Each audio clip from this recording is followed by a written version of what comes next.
మీరు థంబ్‌నెయిల్‌లో చూసారు కదా! కేక్ బిజినెస్ చేయడం ఎందుకు ఆపేసాను నేను. 2, 3 ఇయర్స్ ఏం చేయాలి అని ఆలోచించి 6 మంత్స్ ఒక్క ఆర్డర్ కోసం కష్టపడి ఫస్ట్ ఆర్డర్ తెచ్చుకుని 2 ఇయర్స్ రాత్రి పగలు కష్టపడి వర్క్ చేసి ఎంతో కొంత మంచి పేరు, గోల్డెన్ ఆర్డర్స్, చాలామంది సెలబ్రిటీస్‌కి కేక్స్ చేసి మంచి బిజినెస్ ఇంకా కోపప్ అవుతున్న టైంలో బూమ్! ఎందుకు మానేశాను? అదే ట్విస్ట్ మరి లైఫ్‌లో. ఫాటిగ్. హాయ్, అందరికీ నమస్కారం. సబ్స్క్రైబ్ చేసుకున్నారా? చేసుకోండి మరి. రండి చెప్తాను ద స్టోరీ ఎందుకుగాని. ఓకే, మీ బ్యాక్ స్టోరీ అంతా వినాలి అని అంటే కామెంట్స్లో కామెంట్ చేయండి. నేను ఎంత కష్టపడి అదంతా వర్క్ చేశానో అవి కూడా స్టోరీస్ చెప్తాను. బట్ ఇప్పుడు కేక్ బిజినెస్ చేయడం ఎందుకు మానేశాను అని అంటే 2021లో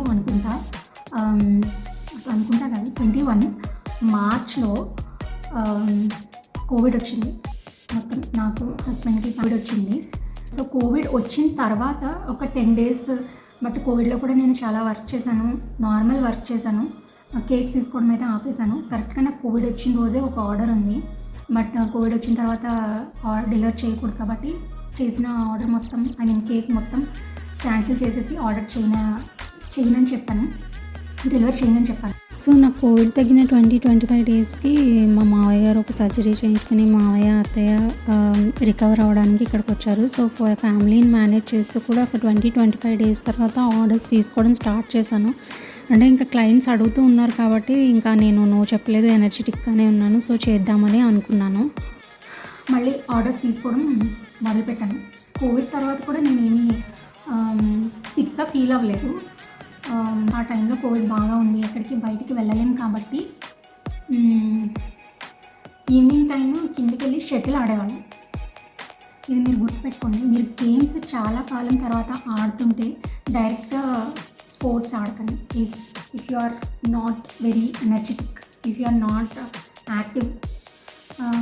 సో ఏమైందంటే షటిల్ ఆడడం స్టార్ట్ చేశాను ఈవినింగ్, హస్బెండ్ నేను. ఒక 2-3 డేస్ ఆడిన తర్వాత నా ఈ రైట్ షోల్డర్లో ఇక్కడ భయంకరమైన పెయిన్ అనమాట. ఓకే, భయంకరమైన పెయిన్. ఆ పెయిన్ ఎందుకు వస్తుంది నాకు అర్థం కావట్లేదు. యాక్చువల్గా నేను అప్పటికి అంటే 2021కి ఒక 5 ఇయర్స్ బ్యాక్ ఒకసారి గట్టిగా పడిపోయాను. అప్పుడు ఇక్కడ ఫ్రోజన్ షోల్డర్ అయింది, అది నాకు తెలియదు. అండ్ ఇక్కడ నా పన్ను కూడా విరిగిపోయింది అనమాట. సో అప్పటి నుంచి నాకు హ్యాండిక్యాప్ లాగే ఉంటుంది.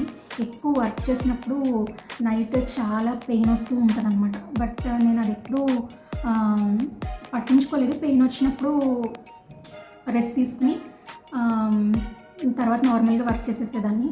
అది నేను చేసిన తప్పు అనమాట.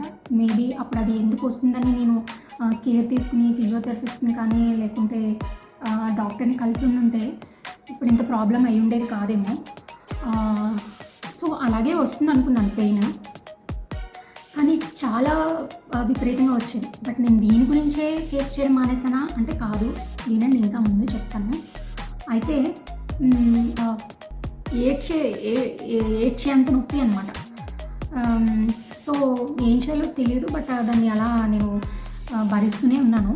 సో ఆ టైంలో మా ఫాదర్ ఇన్ లా ఉన్నారు ఇంట్లో, ఆయనకి ట్రీట్మెంట్ కోసం ఫిజియోథెరపిస్ట్ వచ్చారనమాట. ఫిజియోథెరపిస్ట్ వచ్చినప్పుడు మా హస్బెండ్ అన్నారు, తినకు కూడా ఇలా పెయిన్ వస్తుంది, ఒకసారి చెక్ చేయండి అని.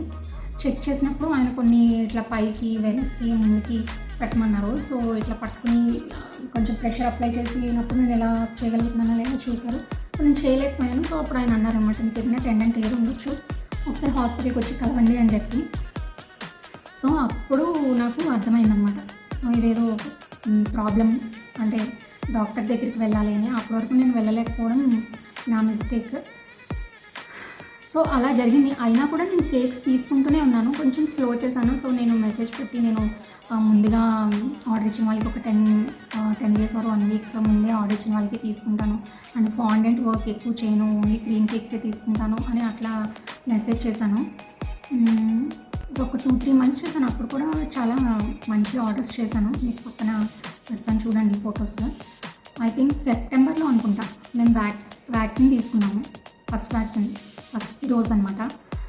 సో నార్మల్గా అప్పుడు చెప్పినప్పుడు వ్యాక్సిన్ తీసుకున్న వాళ్ళు 1-2 డేస్ ఇట్లా సిక్ అయిపోతారు, టయర్డ్ అయిపోతారు అట్లా చెప్పారు. సో నాకు అలాగే అయ్యింది. మా హస్బెండ్కి అయితే చాలా హెడేక్ ఇంకా అవన్నీ ఉండడంతోనే తనకి సెకండ్ డోస్ తీసుకోవడానికి కూడా ఇంకా ఇంట్రెస్ట్ చూపించలేదన్నమాట. సో ఒక 2-3 డేస్ సిక్ అయ్యాను, తర్వాత నార్మల్ అయ్యాను. బట్ ఇంకా అప్పటి నుంచి నేను ఇంకా వర్క్ చేయకపోయాను. అదే మెయిన్ రీజన్.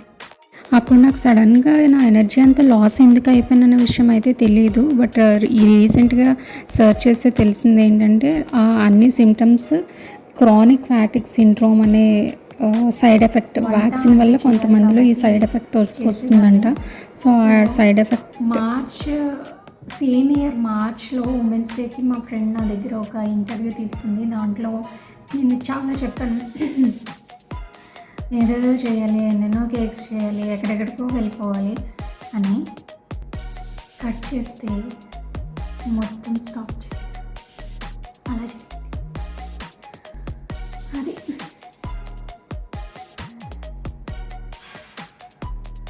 అది ఇంకా చేయలేని పరిస్థితి అంట. ఎన్నెన్నో అనుకున్నాను చేయాలని. అప్పుడు చాలామంది సజెషన్స్ కూడా ఇచ్చారు, ఎవరినైనా పెట్టుకుని చేయొచ్చు కదా అని. అప్పుడున్న సిచ్యుయేషన్లో అయితే నాకేమీ అప్పుడు చేయగలనని అనిపించలేదు. చేస్తే బయట ఎక్స్పాన్షన్ అంటే ఒక ప్రాపర్ బేకరీ సెటప్ పెట్టి చేయాలి. ఇంట్లో ఉండి వేరే మనిషిని పెట్టుకుని అంటే డైలీ ఆర్డర్స్ ఉండవు కదా, అప్పుడప్పుడు వచ్చే ఆర్డర్ కోసం ఇంకొక మనిషిని మెయింటైన్ చేయడం అనేది నాకు అప్పట్లో ఈజీ అనిపించలేదు. అంటే నేనున్న సిచ్యుయేషన్లో మేబీ నేను ఎనర్జెటిక్గా యాక్టివ్గా ఉండుంటే మేబీ ట్రై చేసేదాన్నేమో. సో అది ఇంకా అందుకే ఆపేసాను చేయడం. మళ్ళీ ఏం చేయాలో అని ఆలోచిస్తూ ఇలా వీడియోస్ చేస్తున్నాను. Let's hope what life brings. So ఇప్పుడు ఇలా అవ్వడం వల్ల నా బాడీ గురించి నేను కేర్ తీసుకోవడానికైతే టైం దొరికింది. అప్పటి వరకు అవర్స్ టుగెదర్ వర్క్ చేశాను. అప్పటి వరకు మార్నింగ్ 6కి లేచి ఆర్ 5కి లేచి నైట్ 12 o'clock దాకా కూడా వర్క్ చేసిన సందర్భాలు ఉన్నాయి. అంటే 3 times వంట చేసి మళ్ళీ కేక్ వర్క్ చేసి ఇట్స్ చాలా టైరింగ్. అంటే మనం ఫిజికల్గా మెంటల్గా కూడా చాలా టైరింగ్గా ఉంటుంది. అది నార్మల్గా ఒక్కళ్ళే చేయడం అనేది ఎవరైనా హోమ్ బేకర్స్ కానీ బేకింగ్ తెలిసిన వాళ్ళు కానీ చూస్తూ ఉంటే అర్థమవుతుంది. సో అది మనం టైంకి డెలివర్ చేయాలి, వాళ్ళు అడిగినట్టు చేయాలి. మెంటల్గా కూడా ఎక్కువ స్ట్రెస్ ఉంటుంది. నార్మల్గా నేను అంత ఎనర్జెటిక్ పర్సన్ కాదు, ఫస్ట్ నుంచి కూడా వెరీ వీక్ పర్సన్ అంటే ఫిజికల్గా. సో అది నాకు తెలియకుండా ఏదో ఒకటి చేసేయాలి అనే ఉద్దేశంతో నేను అది స్టార్ట్ చేశాను. అండ్ దాన్ని కేక్స్ చేయడం అంటే నాకు చాలా ప్యాషన్ అనమాట. మీకు ప్యాషన్ ఉంటే మీకు ఎంత వర్క్ అయినా చేసేస్తారు. అది ప్యాషనేట్ వర్క్ చేసే వాళ్ళకి అర్థమవుతుంది. సో అది అలా జరిగింది. కొంచెం హెల్తీగా తినడానికి ట్రై చేసేదాన్ని. బట్ నాకున్న తర్వాత నా మీద నేను ఒక 6 months అయితే ఇంకా 3 పూట్ల తినడము, వంట చేయడం, 3 పూట్ల తినడం, పడుకోవడం. సో దాంతో మొత్తం నా స్కిన్, నా బాడీ మొత్తం చేంజ్ అయిపోయింది. సో నేను ఎలా తయారయ్యానంటే నాకు నేనే చూసుకోవడానికి చాలా కష్టం అనిపించేది అనమాట. అలా తయారయ్యాను. సో అక్కడి నుంచి స్కిన్ కానీ నా హెయిర్ గురించి కానీ నేను కేర్ తీసుకుని మళ్ళీ ఎలా దాన్ని రివర్స్ చేశాను అనేది నేను వీడియోలో పెడతాను, చూడండి. ఓకే, మంచి టిప్స్ చెప్తాను. నా స్కిన్ కేర్ ట్రీట్మెంట్స్ కానీ ఏమీ యూజ్ చేయకోకుండా కొంచెం మంచిగా స్కిన్ ఎలా అయింది అని నెక్స్ట్ వీడియోలో పెడతాను, చూస్తారా.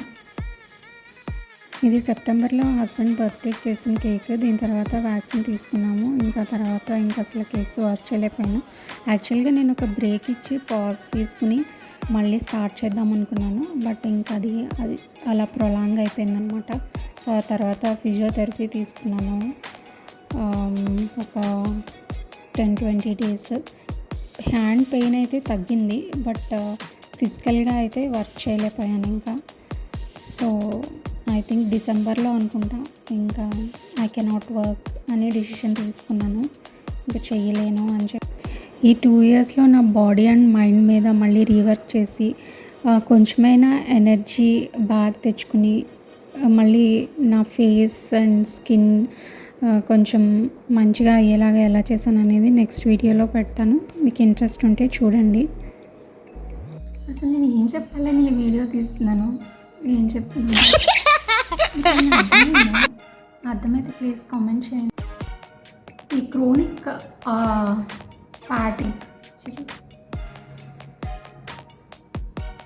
ఫ్యాటిక్ సిండ్రోమ్ అంటే, సో ఇక్కడ హాయ్, ఎలా ఉన్నారు? బాగున్నారా? ఎట్లున్నావు? మంచిగున్నావా?